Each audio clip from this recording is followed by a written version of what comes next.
नमस्कार, बहुत स्वागत है आपका। मैं हूं आपके साथ ऋतु ज्ञानवानी। निकाय चुनाव को लेकर बीजेपी ने आज बैठक की है, जिसमें सीएम शिवराज सिंह चौहान और प्रदेश अध्यक्ष वी.डी. शर्मा शामिल हुए। वी.डी. शर्मा ने कहा है कि केंद्र और राज्य सरकार की योजनाओं का प्रचार प्रसार होगा और हर एक हितग्राही के घर पर बीजेपी पहुंचेगी। निकाय चुनाव को लेकर पार्टी पूरी तरह से तैयार है। एमपी में होने वाले स्थानीय चुनाव को लेकर बीजेपी ने आज विधायकों के साथ बैठक की है। बीजेपी के प्रदेश अध्यक्ष वी.डी. शर्मा हमारे साथ मौजूद हैं। सर, अब तो चुनाव देर सवेर होना तय माना जा रहा है, क्या तैयारी है बीजेपी की? नहीं, चुनाव सुनिश्चित हैं और ग्रामीण निकाय के, नगर निकाय के चुनावों की तैयारी व्यापक तौर पर भारतीय जनता पार्टी ने तो पहले ही शुरू कर दी थी और हमारा कार्यकर्ता तो 365 दिन 24 घंटे तैयारी में रहता है। और भारतीय जनता पार्टी कोई भी चुनाव अपने संगठन तंत्र की मजबूती, हमारे प्रभावी नेतृत्व और माननीय प्रधानमंत्री और मुख्यमंत्री की गरीब कल्याण की योजनाएं हमारे इस चुनाव का सबसे बड़ा जो आधार है। और मैं ये कहता हूं कि मध्य प्रदेश के अंदर ग्रामीण निकाय में भी और नगर निकाय में भी जो विकास की गंगा बही है, ये इस चुनाव का सबसे बड़ा आधार है। इसलिए भारतीय जनता पार्टी के हमारे सभी जनप्रतिनिधि, माननीय सांसद, माननीय विधायक, सभी पदाधिकारी और नीचे तक भारतीय जनता पार्टी का जो तंत्र है, जो बूथ का कार्यकर्ता है, त्रिदेव से लेकर के बूथ समिति, पन्ना प्रमुख, पन्ना समिति, ये एक्टिवेट होकर के मैदान में उतरे हैं। और मुझे पूर्ण विश्वास है कि ग्रामीण निकाय के और नगर निकाय के चुनाव में भारतीय जनता पार्टी इतिहास बनाएगी। कुछ कार्यक्रम भी तय कर दिए हैं पार्टी ने? कार्यक्रम तो हमारे सुनिश्चित हैं। हमने सारी चीजें नीचे तक जो हमको करनी चाहिए वो हमारा योजना पहले से ही थी। हमारी सरकार ने भी जो नगरीय निकाय से लेकर के प्रधानमंत्री आवास के अंदर, जिसको मैं कह सकता हूं कि 27 लाख लोगों को प्रधानमंत्री आवास प्लस में फिर अवसर देना, एक बड़ा अचीवमेंट सरकार का। माननीय प्रधानमंत्री जी का मैं धन्यवाद करता हूं, माननीय मुख्यमंत्री जी का, कि 27 लाख लोगों को आवास प्लस में जोड़ना, उन लोगों तक पहुंचना, हमारे जो हितग्राही हैं, गरीब कल्याण की योजनाओं से लाभान्वित लोग हैं, उन सब तक पहुंचना, ये भी हमारी भारतीय जनता पार्टी के सभी कार्यकर्ताओं ने मिलकर इसकी तैयारी की और इसमें नीचे तक हम जाएंगे। ओबीसी आरक्षण के फैक्टर से निपटने के लिए भी कहीं ये नुकसानदेह या फायदेमंद साबित? देखिए, ओबीसी आरक्षण के बारे में अगर किसी ने कुछ किया है तो भारतीय जनता पार्टी की सरकार ने किया है। ये ओबीसी समाज वर्ग के हमारे सभी मित्र जानते हैं। और अगर इस देश के अंदर, मध्य प्रदेश के अंदर गरीब कल्याण के लिए, हर समाज वर्ग के लिए किसी ने किया है तो वो भी भारतीय जनता पार्टी ने किया है। ये कांग्रेस के जो नेतृत्व है वो झूठ, छल, कपट, डिवीजन, विभाजन करो, ऐसी ताकतें हैं जो केवल यही काम करना चाहती हैं। लेकिन मध्य प्रदेश ने उनको 15 महीने देखा भी है और विकास के मुद्दे पर और हर गरीब के साथ खड़े होने वाला भारतीय जनता पार्टी की सरकार। इसलिए मैं ऐसा मानता हूं कि ओबीसी वर्ग के लिए आरक्षण को लेकर के गंभीरता से काम भारतीय जनता पार्टी की सरकार ने किया है और इसलिए वो सब लोग भी जानते हैं और इसमें भी हम आगामी लड़ाई लड़ रहे हैं। लेकिन ये माने कि यदि ओबीसी आरक्षण के बिना भी चुनाव होते हैं तो पार्टी पूरी तरह? बिल्कुल, हमने कहा है ना, बिल्कुल पूरी तरह से तैयार है। चुनाव में माननीय सर्वोच्च न्यायालय का 17 तारीख को हेयरिंग है। हमने मॉडिफिकेशन के लिए अपील की है। हमने पहले भी कमीशन बनाया, उसकी सारी चीजें कोर्ट के अंदर प्रस्तुत की है। कोर्ट जो आदेश देगा, और हमने तो कहा है कि ओबीसी समाज वर्ग के हमारे सभी कार्यकर्ता, जो योग्य कार्यकर्ता हैं, उन योग्य कार्यकर्ताओं को हम तो 27% से आगे भी ले जाने का प्रयास कर रहे हैं। तो हम तो इस दिशा में लगातार पहले से ही, हमारे तो सिद्धांत में हमने कहा है, हमारी पंचनिष्ठाओं में है कि दलित, कुचले, पिछले सभी हमारे ऐसे लोगों को अवसर देना, तो भारतीय जनता पार्टी इस काम में लगी है। तो मॉडिफिकेशन याचिका पर सुनवाई होना है कोर्ट में, लेकिन बीजेपी ने अपने स्तर पर तैयारियां तेज कर दी और इसी के तहत आज महत्वपूर्ण बैठक हुई है। कैमरा पर्सन खिलान के साथ अनुराग श्रीवास्तव, न्यूज़ 18 भोपाल। भोपाल से बड़ी खबर है। मुख्यमंत्री ने कानून व्यवस्था पर बैठक की है। सर्वोच्च प्राथमिकता है कानून व्यवस्था, ऐसा कहा गया है। और पुलिस का कार्य है सभी नागरिकों के लिए शांति से जीने की व्यवस्था करें। सीएम ने कहा कि अपराधियों को नेस्तनाबूद कर दिया जाए। मुख्यमंत्री ने निर्देश दिए हैं कि शिकार करने वालों, अवैध शराब का कारोबार करने वालों को क्रश किया जाए। मुख्यमंत्री ने कहा कि गुना की घटना से मैं बहुत बेचैन हूं। मेरा संकल्प है किसी भी अपराधी को नहीं छोड़ा जाएगा। अपराध नियंत्रण की जल्द समीक्षा की जाएगी। पुलिस महानिदेशक सुधीर कुमार सक्सेना भी इस अवसर पर उपस्थित रहे। अपराधियों को नहीं छोड़ने का संकल्प है मेरा, और जितने फील्ड में बैठे हैं, एसपी हो, आईजी हो, कलेक्टर, कमिश्नर, उनको पूरे साथ देना है। को चिन्हित कर लो, ये शिकायत का कोई एक दिन नहीं होता। ये शिकारी हो, गोकर्षी करने वाले हो, जुआ सट्टा चलाने वाले हो, ड्रग्स का धंधा करने वाले हो, अवैध शराब बेचने वाले हो, क्रश कर देना इनको, क्रश। और एक बात और करूं कि जिसमें दम हो वो रहे फील्ड में। मैं डीजीपी को भी ये कह रहा हूं कि एक बात देख लें, चर्चा कर लें, फील्ड में जो करके दिखा सके वैसे अफसर चाहिए मुझे। मैं बहुत लंबा नहीं कह रहा हूं, लेकिन मुझे अपराधियों पे कार्रवाई चाहिए, अपराधियों को नाबूद करना है। करप्शन के मामले में जीरो टॉलरेंस, एक्शन में देर नहीं है। मैंने हटाया कल जब मैंने देखा कि आईजी घटना स्थल पे नहीं पहुंच रहे,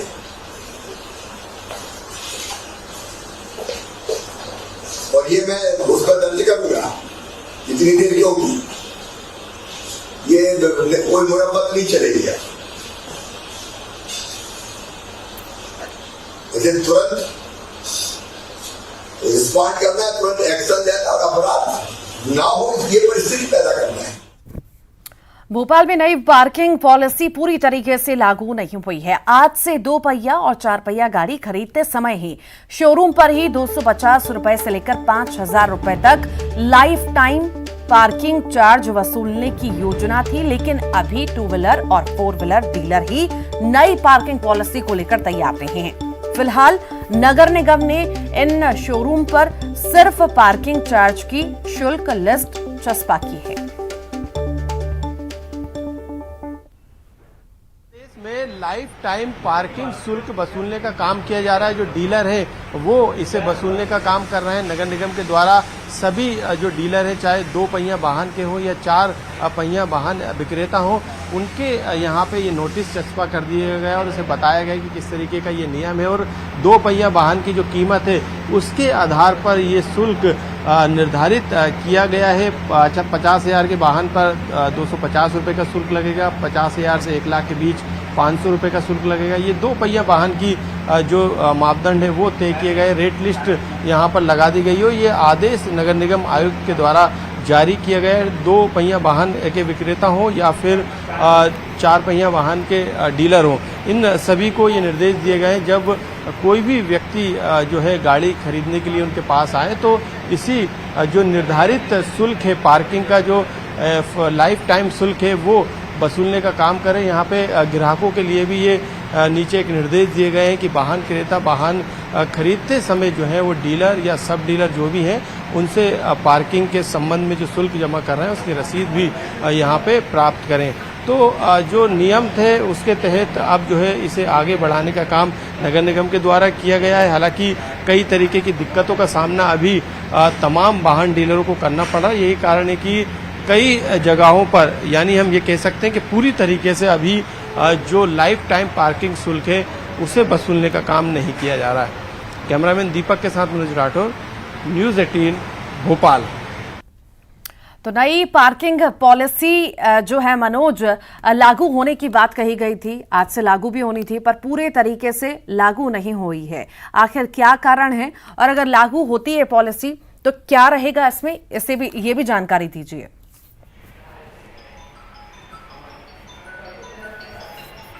जी बिल्कुल, शहरों में पार्किंग को लेकर काफ़ी दिक्कतों का सामना करना पड़ता है। यही कारण है कि नगर निगम के द्वारा, नगरीय प्रशासन के द्वारा एक नई पार्किंग जो पॉलिसी थी उसे लागू आज से किया गया। तमाम प्रावधान इसमें रखे गए।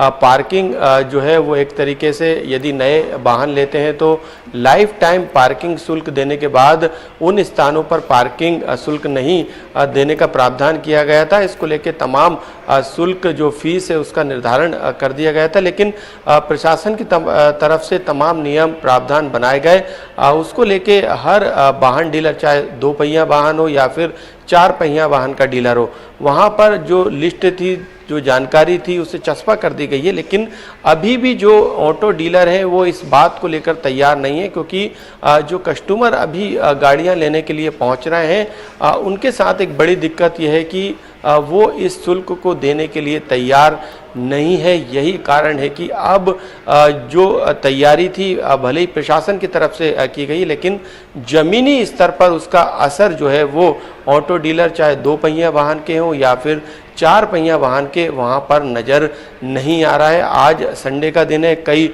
शोरूम बंद है, लेकिन इसके बावजूद भी जो शोरूम राजधानी भोपाल में खुले हैं, वहाँ पर जो गाड़ियाँ जो दी जा रही हैं लोगों को जो खरीदने के लिए आ रहे हैं, उनसे किसी तरीके का जो पार्किंग शुल्क जो नई पॉलिसी के तहत तय की गई थी वो वसूलने का काम नहीं किया जा रहा है। तो अब जो ऑटो डील एसोसिएशन है उसका ये कहना है कि अब इस पूरे मामले को लेकर वो नगर निगम आयुक्त से मुलाकात करेंगे, क्योंकि कई तरीके की दिक्कत, चाहे वो जीएसटी से जुड़ी हो या फिर दूसरे कस्टमरों की परेशानी से जुड़ी हो, उसको लेकर वो बातचीत करेंगे और आगे के रास्ते पर किस तरीके से जाना है, आगे क्या और बेहतर हो सकता है। क्योंकि ये मांग भी ऑटो डील एसोसिएशन की है कि आरटीओ के प्रावधान में इस तरीके की नई पॉलिसी को जोड़ा जाए, क्योंकि वहाँ पर वसूलने का काम आरटीओ के द्वारा किया जा सकता, लेकिन डीलर पर इस तरीके का बोझ नहीं डाला जाए। यही कारण है कि राजधानी भोपाल में ये पूरी व्यवस्था,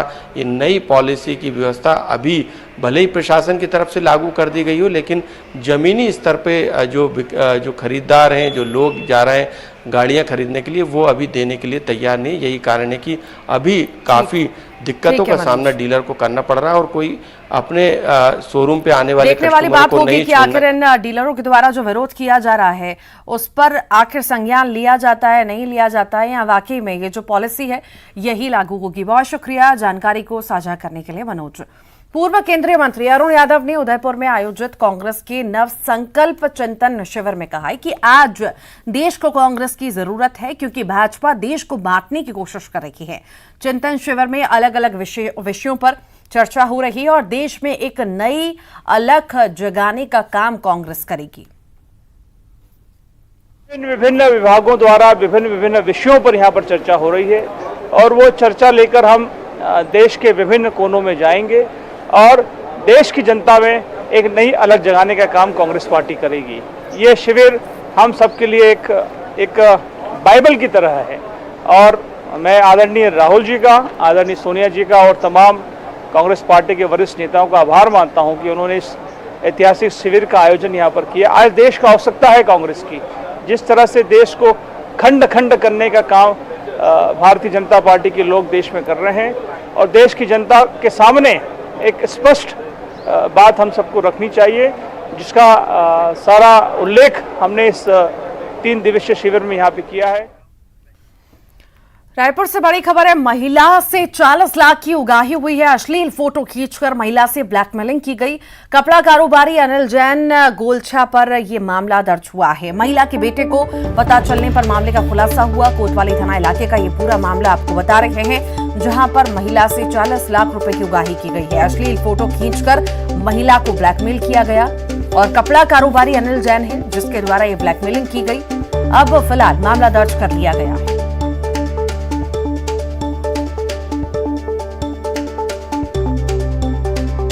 महिला से 40 लाख की उगाही हुई है, ब्लैकमेलिंग की गई फोटो के आधार पर। कपड़ा कारोबारी है जिसने ब्लैकमेल किया। फिलहाल अब ये मामला सामने आया है। खबर सागर से है। यहां 3 बदमाशों ने घर में घुसकर निजी स्कूल संचालक दंपत्ति पर रात में चाकू से हमला किया। चाकूबाजी में निजी स्कूल के संचालक, उनके पति बीच बचाव करने आए। नौकर जो थे वो घायल हो गए। नौकर के चिल्लाने पर आरोपी मौके से भाग निकले।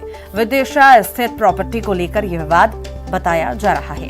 कैंट पुलिस ने मामला दर्ज करते हुए एक आरोपी को गिरफ्तार किया, तो वहीं 2 अन्य आरोपी फरार हैं। पुलिस मामले की जांच कर रही है।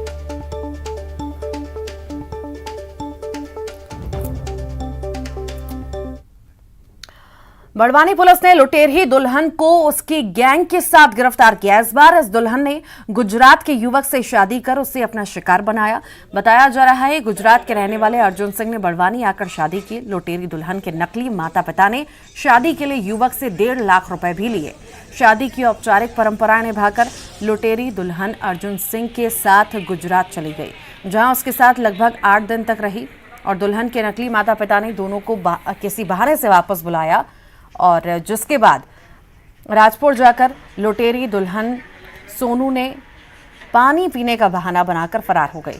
युवक की रिपोर्ट के बाद पुलिस ने लुटेरी दुल्हन नकली माता पिता मास्टरमाइंड दिनेश को गिरफ्तार किया है। कल दिनांक को फरियादी अर्जुन सिंह निवासी गुजरात ने रिपोर्ट की थी। उस पर से अपराध पंजीबद्ध करा था दुल्हन के और उसके साथियों के खिलाफ, जिन्होंने उससे नकली दुल्हन और नकली माँ बन के और नकली बाप वगैरह बन के और उनके साथ में धोखाधड़ी करी। जिस पे से जहाँ कराई की मीराबाई थी वो दुल्हन की माँ बनी थी। तो दुल्हन का नाम था सोनू रहने वाली मड़वाड़ा की है, थाना ग्रामीण थाने की। और एक राजा राम है जो कसरावत बसावट का रहने वाला है। दिनेश तीरी का रहने वाला है, जो पूर्व में भी दुल्हन के मामले में गिरफ्तार हो चुका है। मास्टरमाइंड वही दिनेश ही है। इसको गिरफ्तार कर लिया, इनको न्यायालय में पेश करेंगे।